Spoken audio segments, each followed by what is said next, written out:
Happy Thanksgiving. My name is Sneeze, your favorite sportsologist, and today I'm going to give you Week 12 startums and sit-ems, starting with the wide receivers. Of course, we got our automatic starters, you know what I mean, if they're not injured, the J. Jeffs, the D. Adams, the D. Hopkins, but if you don't have access to these wideouts, I'm going to let you know who you should start, starting with St. Brown. His targets increased since Hockenson left, so you better keep him in that lineup. Next is Scary Terry.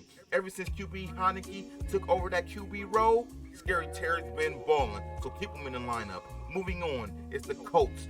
They're turning around their season, so you better put Pittman in that lineup. Now to my sleeper pick, Darius Slayton. He's a sleeper, trust me, he's a sleeper. Now moving on to the cool boys, the people you should sit.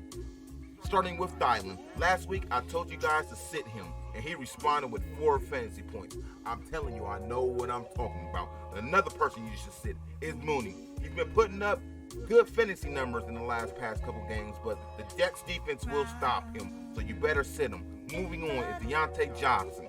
He was a sit last week, and he responded with 21 yards. I told y'all to sit him. Now moving on to the running backs. Of course, we got the automatic starters if they're not injured. We got the Austin Ecklers, the McCaffreys, the Henrys. But if you don't have access to these premier backs, this is who you should start. Starting with Connor. He had a tough matchup last week against the Niners, but he was still able to put 13 points. You know what I mean? Against this Chargers defense, he would put even more. So you better start him. Next is Dameon Pierce. He's coming off his worst game of the season last week against the Commanders, which is a good run defense, but Miami's defense is terrible, so you better start him. Moving on to Singletary. Expect him to get 18 fantasy points this week.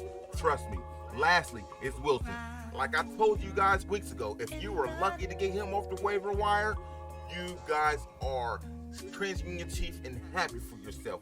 He is going off a touchdown in each of the games with the Dolphins and putting up 16 points. You better keep him in your lineup. Now moving on to the cool boys, starting with Swift. He is what he is right now. He played 32% of the snaps last week, and you better see them decrease this week. You know what I mean? Next is your boy E. Mitchell. He played only 23% of the snaps last week, but we all know this is McCaffrey's team, so you better sit him as well. Now, lastly is Cordell Patterson. Looks like he's been losing his starting position for the past couple games, so you better sit him. So you guys let me know if you have any comments or concerns. If I'm bugging, let me know what you feel in them comments below. Until next time, happy Thanksgiving once again.